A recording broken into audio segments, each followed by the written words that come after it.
back to Michael Clarida Arts.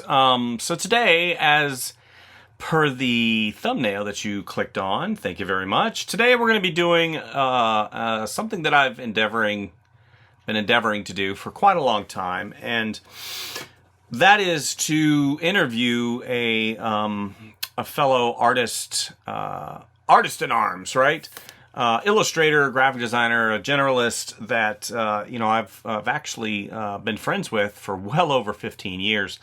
He and I worked in the agency back in Orlando whenever I lived in Orlando, and I was just interested in knowing a little bit more of his story, right? I knew quite a bit about it already, and he's a very interesting individual. His name's Laz Ruiz, Laz for short, Laz Ruiz, and he is actually a Cuban immigrant that came up during the Carter administration in the early 80s, whenever they swung the doors open wide, and immigrants from Cuba, refugees, from Cuba came over on they call it the Great Boat Lift, I believe. And he was one of those individuals that came over with his mom, and they landed in South Florida and started a new life here in the United States. Laz is, like I said, a unique individual because he's not like your quote-unquote normal cookie-cutter illustrator artist. Great, went to high school, had a dream of being X, Y, and Z, and went to art school, and then segued over to the big companies, and he didn't do that. Laz started out in his illustrious illustration career in middle school, and one of his teachers actually saw something in him that was very unique, and really encouraged him throughout his early years. The reason why I'm telling you a lot of this as an intro is because I had started the interview and I failed to hit record on one of the buttons in the recording software. So I'm basically giving you some of the details that he gave before he started moving into explaining a little bit about his schooling, middle school, and some of those details surrounding his beginnings, his early beginnings, right? What was really unique about the situation pertaining to his middle school was the teacher saw something in him and encouraged him, and actually took some of the illustrations that he did and submitted them to a bluegrass magazine, and he got published. Laz got published as an illustrator and got paid for it when he was in middle school. So that really gave him some creative vision chops to realize that, yeah, this career, this art career, definitely has some footing, and I could possibly do something with it. And that was in middle school. And of course, high school, he had some challenges here and there, but he'll do some explaining here in just a moment about that. I wanted to interview Laz because he didn't come about this career, this illustration career, which, by the way, he's been a illustrator, an artist, graphic designer, generalist, 3D person for over 20 years. And he didn't go to art college, and he graduated high school with a GED. So there's always been this stigma with art. I think, to legitimize you as an artist, you have to go and get this piece of paper that says, I went to art school and this makes me important. Unfortunately, in my profession, a lot of times that particular piece of paper is completely worthless if you didn't put in the hard work to create the images that show who you are. And Laz basically chipped out a career for himself, one drawing at a time, 1 hour at a time, 1 minute at a time, every single evening. He's going to talk about that in just a moment, but I just wanted to get you a clear vision of who Laz Ruiz is. I put the link of his portfolio down in the description, and in just a moment we're going to look at some of his images before we get into the interview. Like I said, my fault, I forgot to push the button. About 3 minutes in is whenever I finally realized I hadn't pushed that button, so forgive me for my mistake. We make mistakes sometimes, but I didn't want to throw everything out and start over because he's such a prolific storyteller, and he's one of those guys that I really, really like, and he's a good friend, honest, loyal, and he looks a lot like Ernest Hemingway. So you look at him and you just like, oh, look, it's Ernest Hemingway telling me a story about his life. I jest, but the reality is he is a great guy. So let's go ahead and look at some of his work. Okay, I just wanted to give you a broad spectrum. Here's some character work that he's done, compositionally, some color, illustration. He's done a lot of magazine work too. He's done stuff for publishing companies, book covers, some Photoshop assembly work, photo bashing. So he's really covered the gamut. He also does traditional illustration, digital illustration, some effects, and he just really gets in there and he, covers a base. Here's a 3D sculpt that he did. That's pretty cool. So he does 3D work, illustration, graphic design, and some comic book work. He's pretty cool.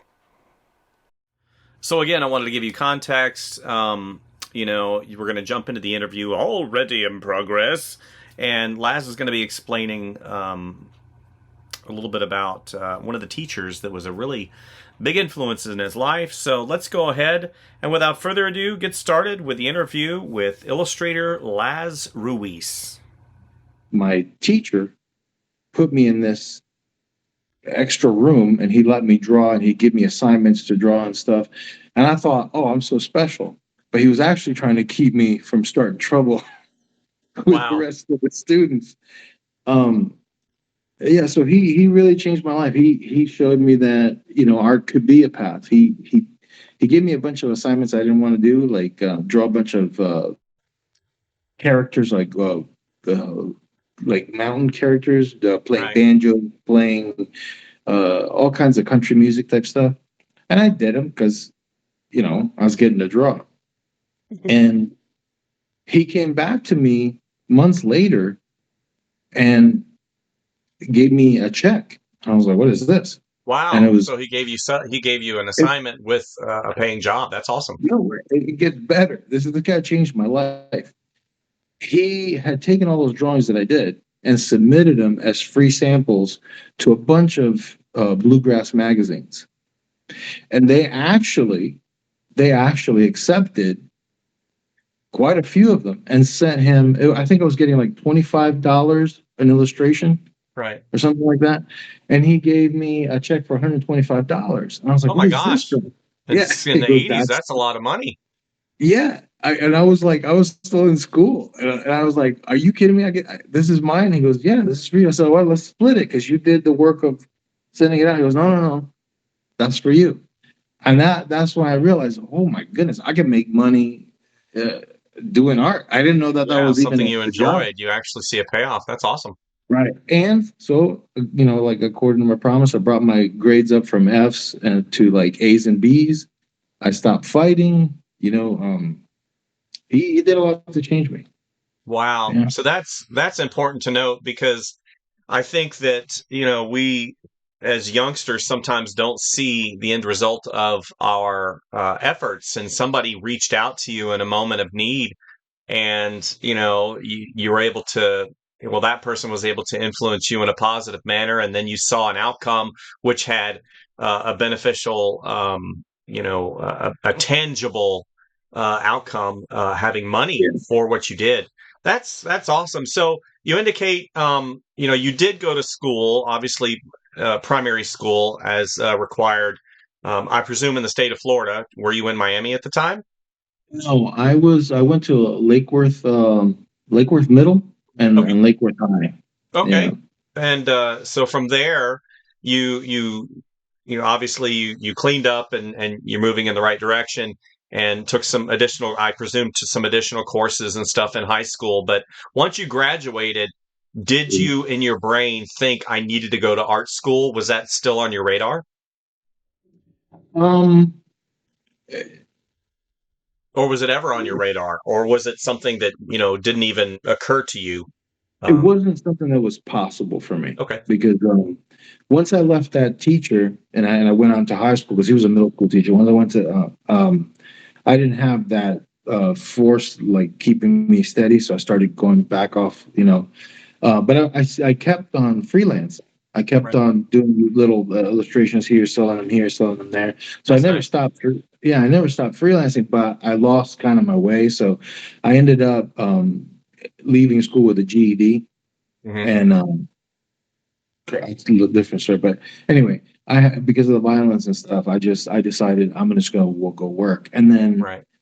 you know I had to work all kinds of jobs, right? Right. But I always, when I would come home at the end of the day, I started working and teaching myself how to do things, how to 3D model. Even back then, I remember my mother-in-law bought me, or not my mother-in-law, somebody bought me some kind of really basic 3D modeling thing, and I started doing that. Right. And I would draw at night, and I would stay up till like all hours of the night drawing, and I'd go work. And that's pretty much how I, kept freelancing, because freelancing wasn't enough to ever pay the bills. Yeah. So as But you progressed and graduate high school, you started doing this. I call it a side hustle, right? Your art side yeah, hustle, which is kind of like your passion. So your other jobs were paying the bills, and then you transitioned from young adulthood into adulthood, and in your twenties. So in your twenties, you know from there you just kept working at the artwork thing. Is that right? yeah, and I would do crazy things that you probably shouldn't do, and I don't recommend anybody to do, like sell somebody a website design, and you just got Adobe, whatever the Adobe website design thing was at the time, Right. and you're learning it as you're doing the person's website. Done that. I did that. I did that with Dreamweaver. I learned Yeah, Dreamweaver on the Dreamweaver, fly. Dreamweaver, that's what it And was. I I learned remember, it. Yeah, gosh, one of my first jobs, because I was a traditional artist and really going towards animation, and I knew Photoshop a little bit, but I really didn't know it. And one of the questions was, "Do you know Photoshop? Do you know Illustrator? Do you know InDesign?" And I was like, "Yes, yes, and yes." And I lied through my teeth because I wanted the job, and I learned on the fly, amongst the other people. And that's kind of, I hate to say it, but if you don't have that base, in education, then yeah, you're going to do everything you can to get your foot in the door, and lying yeah. sometimes, unfortunately, is the key. Well, I told them I could do this. Right? I didn't say You how could, qualified. maybe Yeah, not as quickly. right. You could do it poorly, but that wasn't the question. The question was, can you No, create a and you website do it for me? well. And I guess you could, hindsight look at that and say, yeah, maybe I didn't lie. And which I knew how to do Photoshop and Yeah. Illustrator, but not at the level that I should have. So I can totally understand. So, But that's on you, um, because you have to take the initiative to stay up late. So if somebody else could finish that website by 9 o'clock, I'm gonna be there till 2, 3 a.m. But you're gonna get it. even yeah, even more than that. So, as far as college goes, I get this question a lot. Do you need to go to art school? And one of the reasons why I wanted you on here, not only from just the things that you just explained, having maybe a checkered past, maybe having some challenges in your youth, but also having a passion for art and drawing and creating. That's something that kind of, I guess, directed you in a positive way. But school was off the table. And back in those days, I mean, we didn't have the internet, right? Because you and I are similar in age. Um, I mean, we didn't have the internet. We couldn't go on and learn how to do Photoshop, learn how to do Illustrator, learn how to draw, and all those things were, library based. So did you go to art school? No. Okay. Um, I tried to go to a community college for art for a little while, but my personal life was so chaotic with having to do jobs and all the other stuff, that it didn't work out for me. It wasn't a path that I could survive and sustain myself and go to school, right? Okay. Um, so I went for, like, I don't know, not even a year, maybe a few months. I Okay. don't remember how long it was, but it was not long. So what were some of the Um, courses you took when you're at the community college? What art courses did you take? they I remember which course it was I was on when I quit, and that was perspective. They Okay. were wanting me to do perspective, and I just got Right. infinitely bored. So it's like, I can't do this. But I mean, I know from personal experience it isn't necessary to go to school. However, If you have the ability and you can do it, I think there are some things that I have seen personally and experienced personally that Right. tend to help some people that go to school. Like I've seen people come out of art school and get a job at the same level as me, and I've been working since I was like, Edit a stuff. kid. Okay, so we were at school and talking about school and stuff like that, and how you were talking. I was saying that there is some benefit to school where like you get people, that you meet, connections and stuff, and some employers do look at it as some kind of a benefit. However, it's a very expensive piece of paper to get you through some doors. Yeah, and I can attest to Um, this because I did go to school and I've got a hefty student loan debt, and the reality is even though a lot of the things that I learned in school really gave me structure. That was at the transition period from pre-internet to internet, because it was like 97, 98, 99 when the internet started coming around. And, there is benefits, and I talk about this on my channel too, going to school, because it gets you around like-minded people. But if you can't go, you have to figure out your own path and your own way, yeah. because art is one of those things, believe it or not. And this is one of the questions I have written down for you. Have you ever had a client or a potential employer ask you where you went to school? In multiple applications, like if you go to anything online and try to apply for Right, any kind of a position, generally, I used to be more. I used to see required. A right, lot of times it was required, and now you see a lot preferred.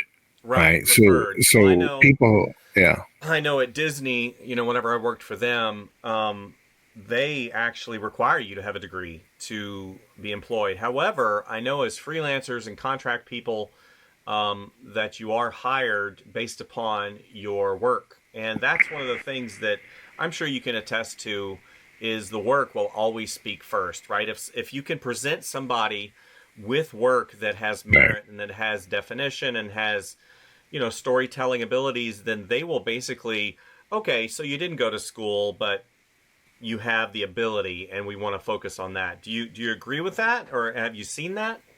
Yes, I have seen that, and I've also seen certain situations where I forget the guy's name right now that I follow, and he's always talking about this.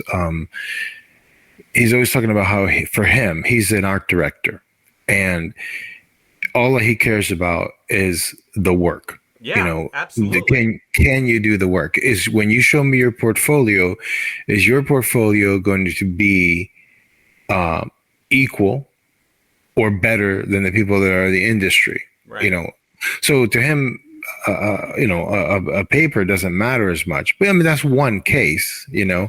I think there's a lot of old business mentality still around where a lot of bigger companies require those sort of things, but I have seen a decline in that.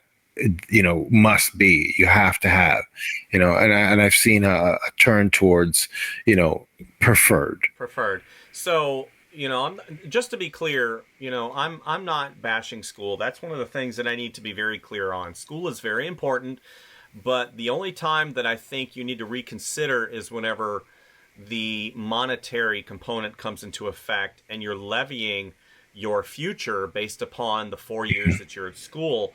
Because student loan, a lot of people don't understand this. Student loans don't go away with bankruptcy. They don't go away with pretty much anything. They will stick with you, and eventually they will suck you dry if you don't pay them. Now you can say, yeah, well, I'll just pay them. But the reality is, art school, looking at 25, 30, 40 grand a year, and then suddenly you're saddled with $225,000 worth of debt, and you've developed a style in art school that is your own, and then suddenly you can't get a job to save your life. So that's Yeah. that's why I want to be clear about student loans. And even if you have somebody paying for you, that's a little bit different. A parent, a relative, maybe you saved up your summer since you were 3 years old, and you can pay for a semester of art school. But the reality is, art school is structure. And I think that if you've established yourself through hard work and learning, online learning, that definitely, and you're a testament. You've You didn't go to art school. You graduated the GED. You're an immigrant to this company, or not company, to this country, and you've had success. How long have you been in the industry, Laz? Well, I mean, As a like I professional. said, as a professional, man, that's going back a ways. Over 20 years? Yeah, definitely Okay, over 20 years. over 20 years. I, yeah, Professional. Where did you get your start? just freelancing. There was actually an agency in Lake Worth, Florida. I don't remember the name of the agency, but it was just a 3-person agency or whatever, and they gave me like a lot of my first professional work. Wow. And I got into that agency from a personal project, because she was looking for an illustrator to go along with it. They did a lot of magazine design. They did, book design, a lot of those things that I really wasn't into, but they needed spot illustrations.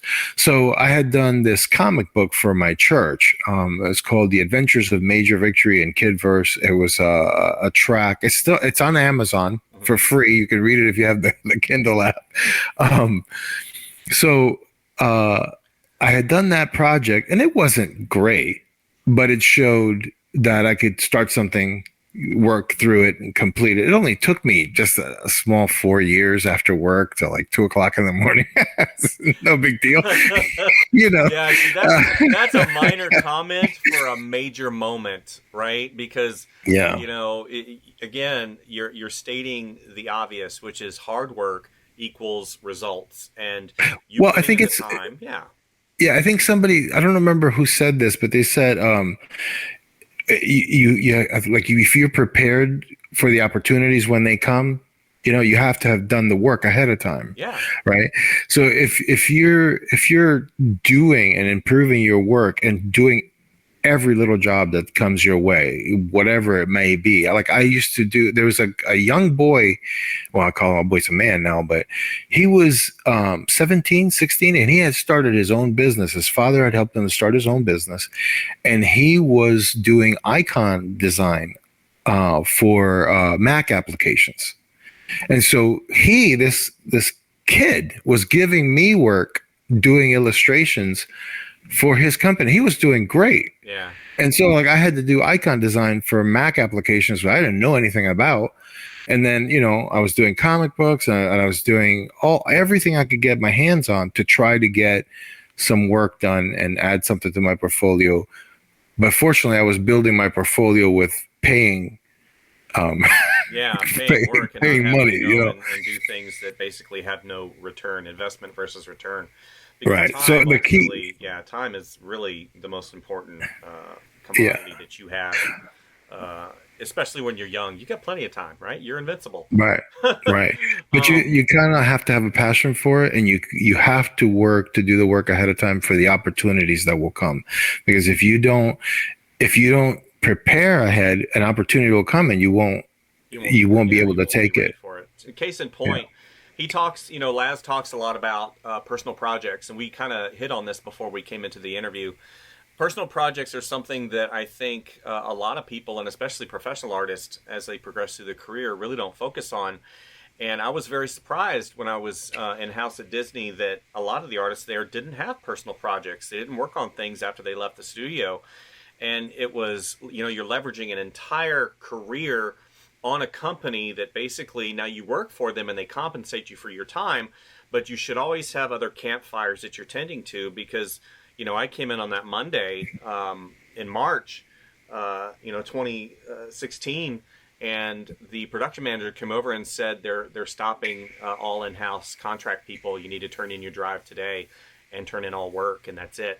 And I had been with him for over 2 years, so that's one of the things that you look at and say, you need the side projects, right, Laz? You need to keep going, because that's, all the work that I have behind me and everything that I post on social media helps perpetuate that name. And that's what you really have, that reputation and name.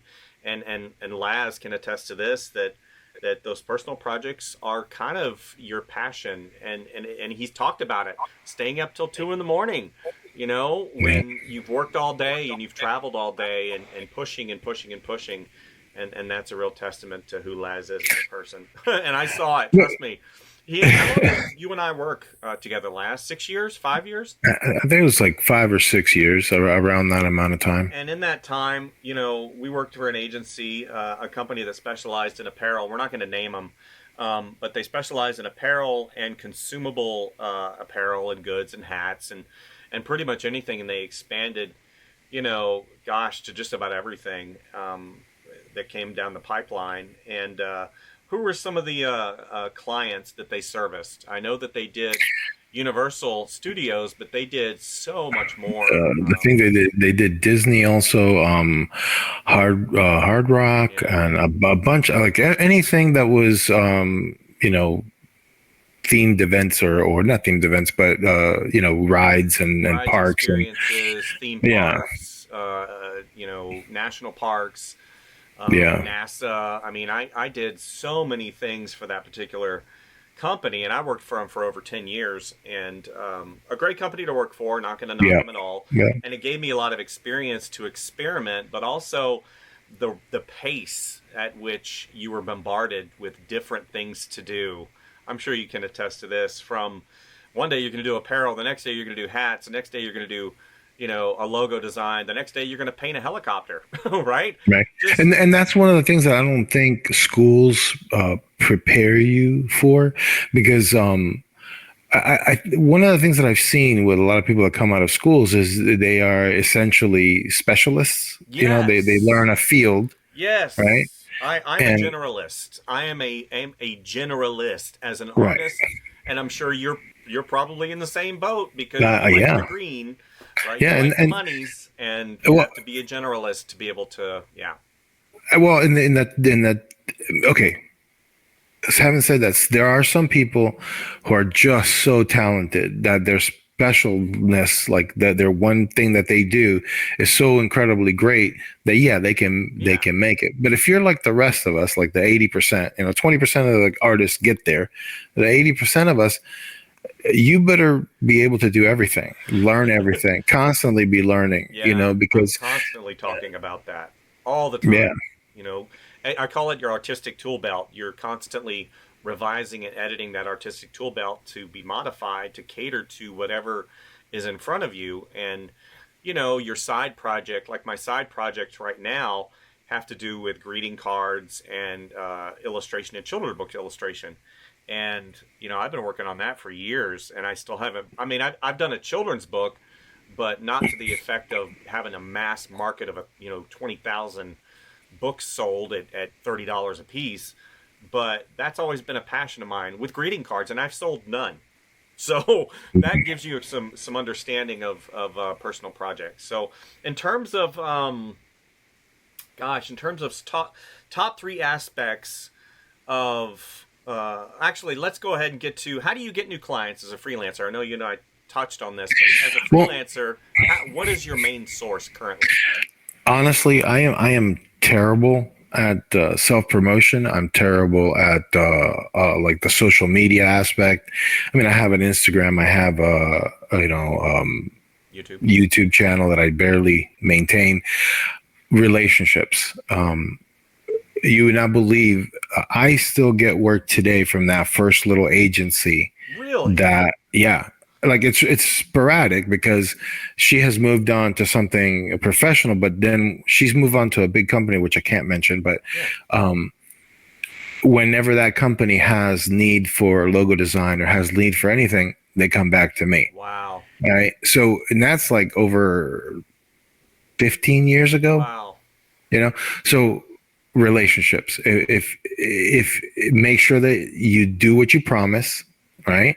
Stay humble. I understand that you don't know everything, just because a lot of these kids that come out of school, they're like, oh, I know everything. Animation, and I know everything about animation, and I can't learn anymore. Right. And so relationships, I think, is key because most of the clients that I have built up throughout the years, I still have them all. There's one client I fired. Out of all my clients, I fired one of them. And that's due to a situation which I consider disrespect Yeah, towards me. Yeah. I don't think that, because we artists get in like the starvation mode, like feast or famine. But learn to save money. Learn to save Yeah, money. balance. That goes into the other question, work-life balance, and how you Yeah. definitely have to budget and understand, especially if you're a freelancer. If you're, I mean, you get a budget anyway, but as a freelancer, that feast or famine attitude and having certain fires, Yeah. going at once, and you can be completely overwhelmed, or you can be really focused, and definitely understanding that dynamic. And go ahead, you're talking about Yeah. balance. Right, and relationships. When you find a client, which they're very hard to find, um, make sure that you treat them right. Make sure that you do what you promise. That you give them a fair price. I've been told my prices are too low for Yeah, my talent, I mean, but I tell you all the time. He's cheap. Laz is but cheap, you guys. Laz is cheap. Not really. He doesn't. He's much better than he leads on. So but you have to keep those relationships. And there are times I have clients that I've done work for years. I have one client, I'll give him a plug, Fishkins with the Z at the end. He sells shirts all over America, fishing shirts and stuff like that. I've been doing work for him for so long, I don't remember when we got started. right. But like every once in a while, he'll send me like hey, can you vectorize this? Yeah. It's not really even art. And sometimes I'll do it for free. I'll be just like, hey, just, I got you covered. Yeah, that's relationship establishment. I completely understand. I've done that as well. right. That's And if you're awesome. doing well, treat the people that give you work well, and that'll serve you, because those people are also on a journey. It's not just your journey. They're also on a journey, and they may improve and they may get better. And then when their situation improves, they'll help you. And one day maybe they're in need, and like maybe you can help them out. So to me, relationships is key, because I'm not good at social media. I'm not good at promoting myself. I'm not good at another thing that has worked for me is, believe it or not, just sending a cold email with no Yeah, that's previous. amazing. Yeah, Yeah. I will send an email to someplace with a link to my work and say, hey, I see that you guys do this kind of work. I love the work you're doing. I would be very interested in working with you guys on some of the stuff. It would be amazing. And not all the time, but sometimes they're like, oh, okay, can you do this and you do that, and then they might have a niche need, or keep you in the back of their mind for when they do have a need. Yeah, that's something that I think, again, we go back to where you and I kind of started, which is in the 80s, and Yeah. we transitioned to the 90s. So, the 90s, and then you have the internet come along. And previous to that, I mean, we were sending out actual mail and Yeah. actual portfolios. That was one of my big projects before I graduated, is I had to create an actual tangible portfolio, and I had to send that out to places and present it for recruiters. Nowadays, everything is digital, so it's a little, I don't want to say easier, but it kind of is, to market yourself. And if you understand how social media is used, it really... Alexa, stop playing music. Yeah, my Alexa. It's on automatic. So yeah, and utilizing those social media algorithms to kind of promote yourself. So as far as we're going to wrap it up here in the next 10 minutes, but I think that it's important to note that there's certain things in our industry, being design, illustration, being digital people that we are, there are certain hardware and software items that we need to perpetuate our business model. So myself, I've talked about this a lot on my channel. I've again become a generalist. I use PCs, I use Mac, I use display tablets, I use traditional drawing tablets. I'm also a traditional artist. I use watercolor, paint, acrylic, and pretty much anything that I can create art with, as well as 3D software. So as far as hardware, what are you? Are you a Mac guy, or are you a PC guy? I already know the answer. I'm mostly PC, but that's because it's been budget friendly. Yes. I don't have any hatred for Mac, other than the fact that it doesn't play well with others. Yes. You Well, know, it's much better than it used to be, I think. yeah, yeah, I've been a Mac guy since 1997. So, transitioning and gosh, 2013 over to PCs was frustrating. And I remember you and I had a talk because I said, I'm going to get a PC. And you were like, whoa, whoa, whoa. You need to slow your roll, Mike, because you're a Mac guy. You're used to things working. He said, here's a bit of advice for you, Michael. You said, if you get a PC, never connect it to the internet and never update it. And I looked at you with awe, and I was guffawed. I was like, no. And you were completely correct. You know, every day I have to update my PC. And it's laughable, but if you combine all that time wasted, oh my gosh, it is so frustrating. So you're a PC guy, and it's budget friendly because let's be honest, the latest and greatest Mac M2 Ultra that just came out yesterday is $7,000. So that's a little much when you can build a PC that is you know, for our needs. We're not accomplishing and managing the world assets. Right? We're just drawing some pictures here and there. But so you're a PC guy. Are you a display tablet guy, or are you a traditional drawing connected tablet on your desk?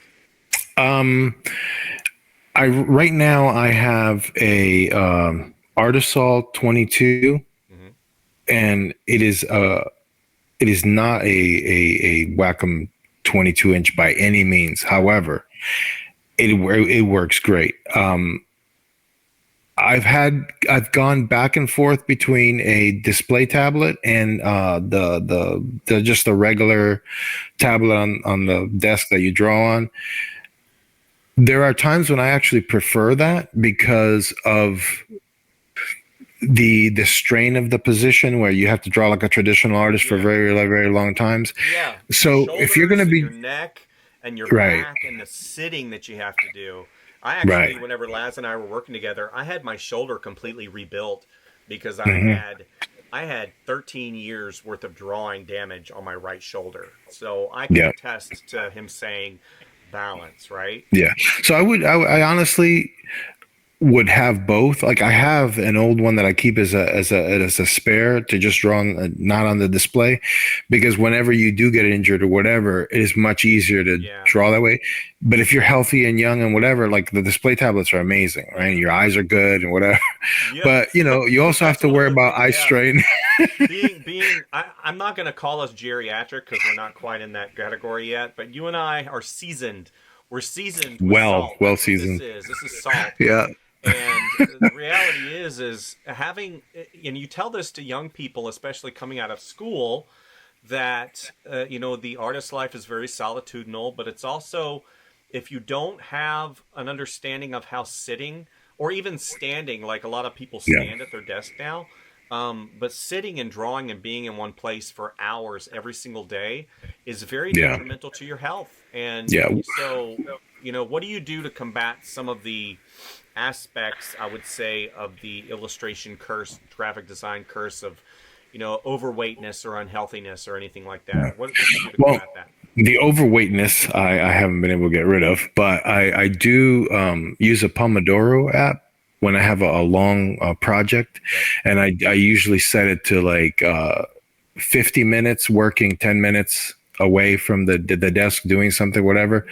And, you know, I'll walk the dog, or I'll clean up around the house, or something to get my eyes mostly away from the light, and to give them a chance to relax. Because if you have a 16-hour work day ahead of you, you know, you're gonna finish all these projects during the day, and then at night you have your personal projects, or you know, an extra project or whatever.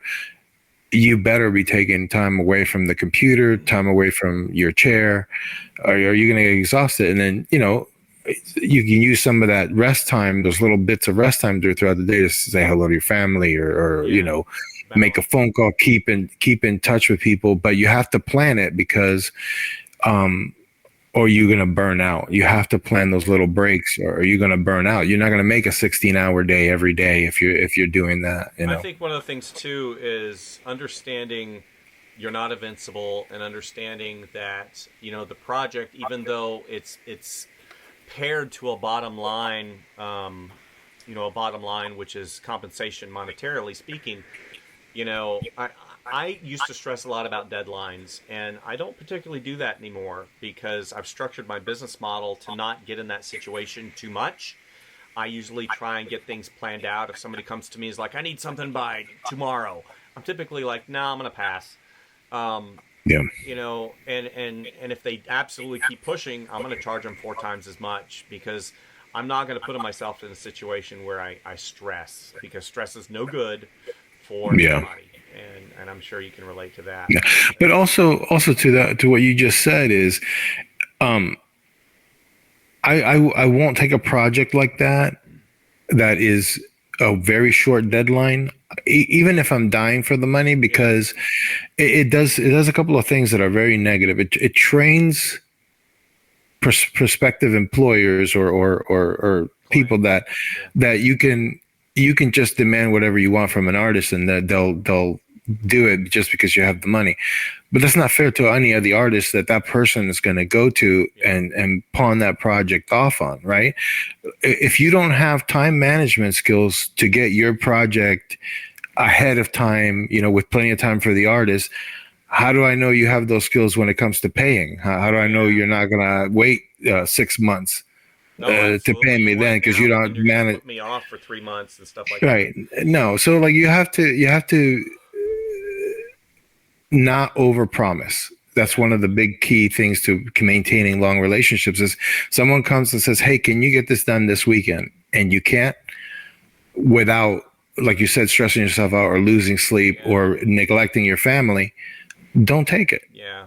I think don't take it. Yeah. As youngsters, we get into it again, thinking we're invincible, and suddenly you've over leveraged your entire life, and then you're completely unhappy. Yeah. I mean, you and I have had numerous talks about the career, and I remember when you first started, because you've been freelancing forever, but not particularly like full time. Right. It was always part time. Yeah. I talked to you about how the freelance life can eat your lunch, and you're not even realizing it's eating your lunch until it's too late. And then suddenly you're so unhappy that you just want to go back, or you want to go drive a cab. Yep. And I've done that. I have at times just quit freelancing, and I did Uber for a while. I've done so many things.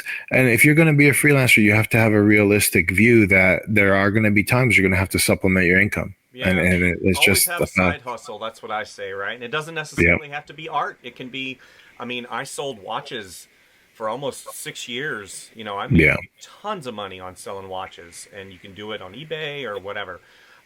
So software, we talked about hardware. Now we're going to talk about software. So what do you use daily? Well, obviously Photoshop, obviously Illustrator. I'm a big fan of, I forget the name, Blender. Yeah. Love Blender. Clip Studio Paint, though, has become really integral to my workflow.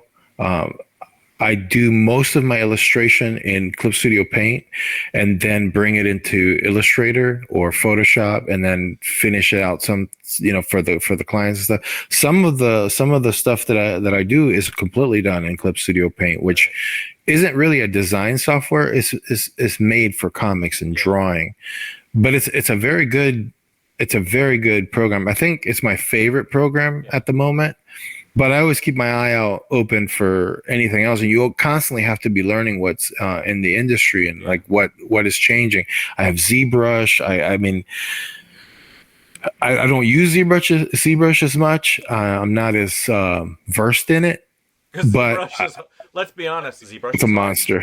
It's a monster. It is. It can do so much. Yeah, I completely understand. Laz is the one that introduced me to Clip Studio Paint back in the day, because I think I had used it really a long time ago. That and as well as Sketchbook Pro. Yeah, back when it was Manga Studio. Yeah, it was Manga Studio, and I'm like, Manga Studio. First of all, I'm not a manga guy. Second of all, I don't know much about anime.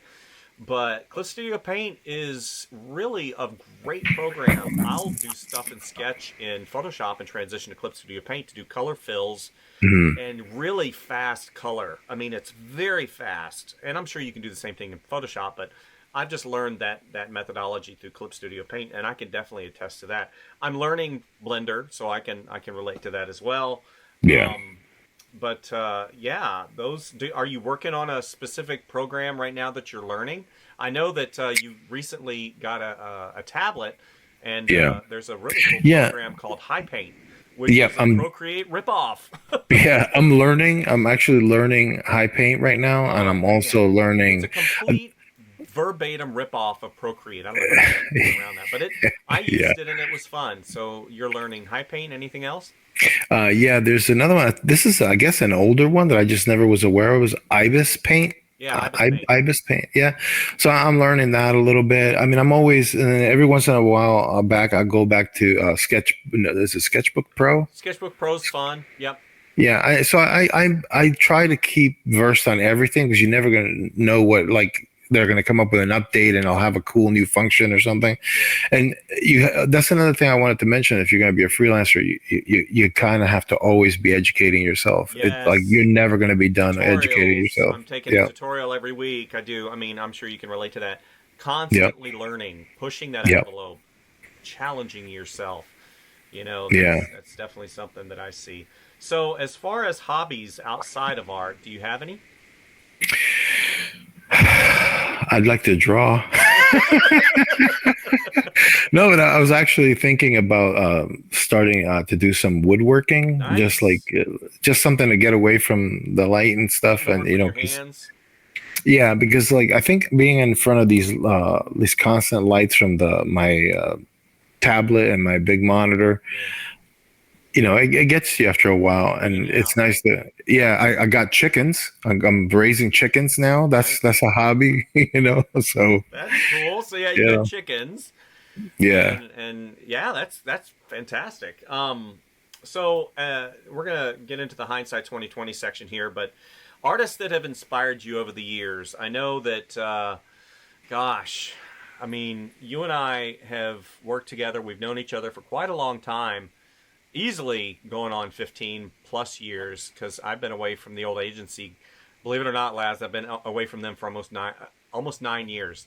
Wow. So it's actually, I think unbelievable. On 10 in 2024. That's hard to believe. Wow. That is hard to believe. 10 years. But who inspires you? You don't have to name a bunch. You could just no. There's one artist that has always inspired me, and I never liked them at first. Like when I first. That's not true. I liked the artwork, but I was kind of iffy on it because the proportions were all crazy.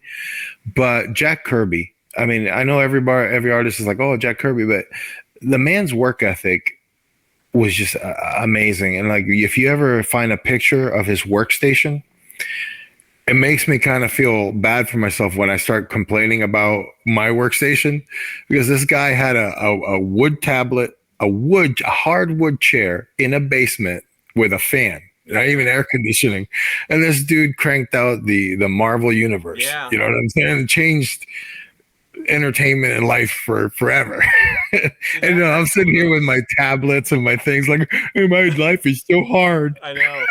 That's one of those moments, and I talk about this a lot because I sang in college. That's what I originally went to college for, was music. Yeah. And when I got the opportunity to be around people that were doing exactly what they should be doing in life, and are at the level that you can't relate to, that's like me looking at, like you said, Jack Kirby, and saying to yourself, wow. Now, you're not comparing yourself to them, but you put them in a spot in your brain that you're like, wow. It's hard for me to relate to that. I see a lot of people online that have incredible capability, and they're really good at what they do and explaining stuff. And I don't know, you kind of idolize them in a way, and you're always working towards some aspect of what they do. But like what you just said, whenever you look at the conditions he was in and still able to obtain the level that he was, it's awe-inspiring. So yeah, and that tells you right there that it's not about the education, because I don't believe he had a college education, and he just did it. That's what he wanted to do. He just did it. He just worked and worked and worked and did it. But one of the things I wanted to mention again was the relationship thing. I wanted to go back to that. learn to maintain relationships, because I think that's one of the things that artists don't really get taught, whether they go to school or whatever. Is like look, you and I, we've maintained a relationship, even if it's like, you know, not every day, but if you ever have a project where you need help on, you're going to be like, hey, if I ever have a project where I'm going to need help with, say, hey, can you color this? Can you draw this? You know what I'm saying? The people that you maintain in your life and you create genuine relationships with, you become part of your path, you know, and you become part of their path. So that I think that's very important. And if you look at Kirby, you know, he would let people come into his little basement, and his wife would have to take the drawings away from them as they left, because he would be giving away his art to like inspire these kids. And like, you know, he was trying to build relationships. He was trying to keep these relationships too, you know, and sometimes we're a little gullible like that, but you know what I mean? Like that's what I'm trying to say, is like, treat people like you want to be treated. And that's going to take you probably farther than your level of talent or your, you know, education or where you came from, you know. Well, that's a lot of great advice. I think, you know, especially after what we just went through and are continue to go through with the whole COVID pandemic, and realizing that people are important, and especially, you know, for your mental fortitude and your health, being around people is important. So definitely awesome advice. What would you change? Now we're in a hindsight 2020. We're wrapping this up. So what would you change about your career path if you could, having the salt and the eyesight of a 50 plus year old artist and illustrator in the industry? What would you change? That's a very difficult question, because you know, it's like looking at your house and saying, out of all those bricks you laid to build this thing, which one would you pull out and not have there, you know? Because you're building on years and years of things that got you to where you are. I would probably, and this is going to sound counterproductive to what I just said, but I would probably work a little bit less hard, because I took it to an extreme, you know? And I guess I would come to an understanding earlier that every level of talent has a cap. And when you reach that cap, it's okay to still be ambitious and continue, but don't down yourself if that's like you've reached the cap of your particular level. Not everybody can be you know, the top star, right? You have to be happy with, hey, this is how I draw. I like how I draw. I'm going to stop trying to be that guy over there. That's awesome. That is something that I think, man, I get so many questions about, how did you get there? I could never do that. I mean, I'm sure you've heard all the gamut, you know, statements about, you know, I could never do that. How much time? That's always funny. My favorite question is, how much time did that take you?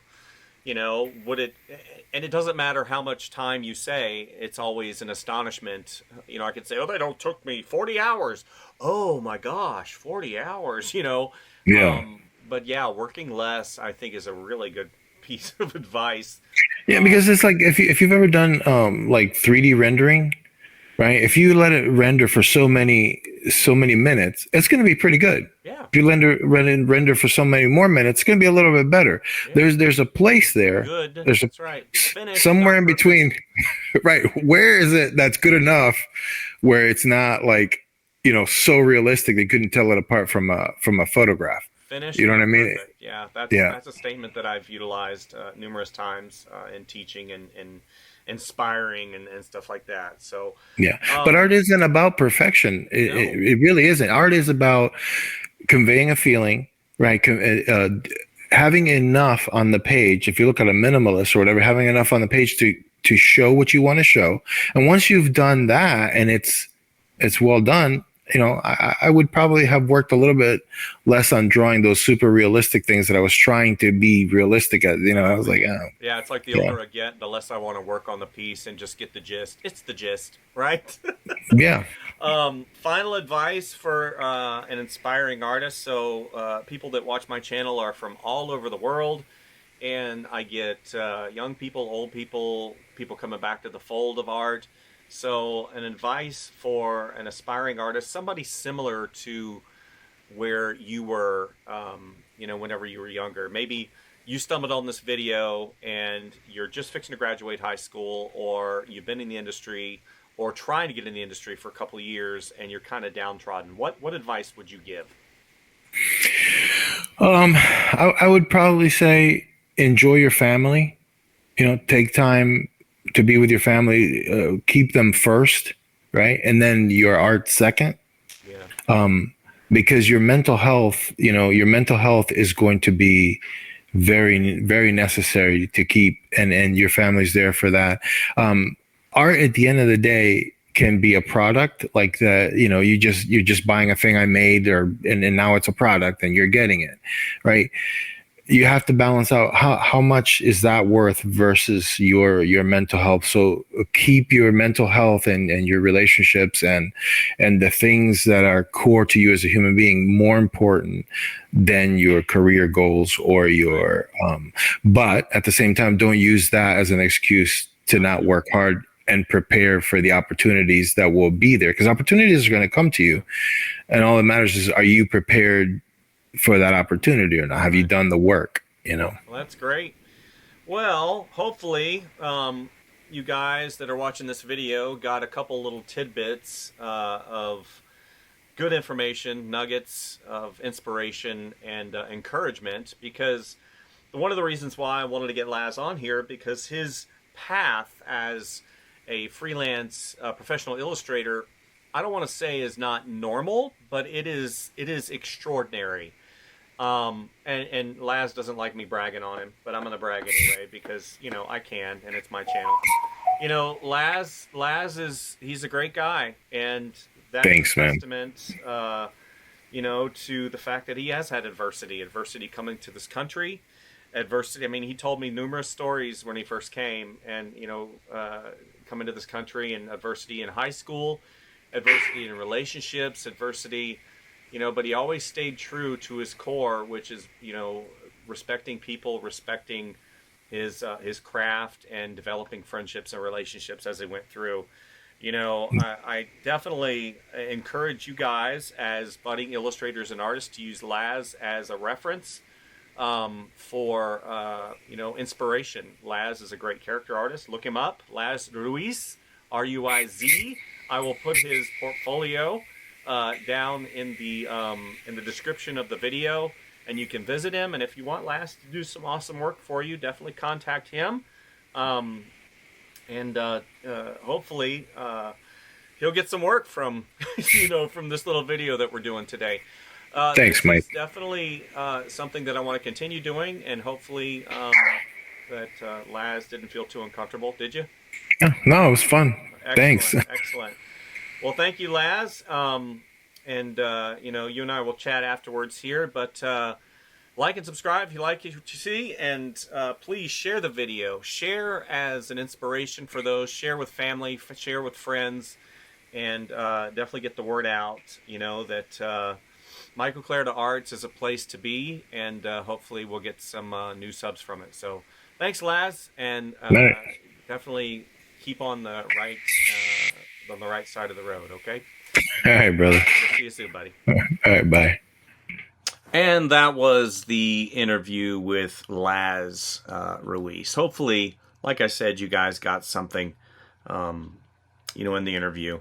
He's, like I said, a great guy, and I definitely look forward to many more opportunities to interview artists. If you have ideas, or you want to do some type of collaboration that you think would benefit those that follow my channel, then definitely reach out. So again, thank you guys for visiting. Like and subscribe if you like what you see, and more videos coming from reviews of new tablet technology coming out, bigger tablets, and then we have computers, and I have like 5 videos that I just haven't edited of illustration work that we've done. So stay tuned, and we'll see you next time, okay? Bye.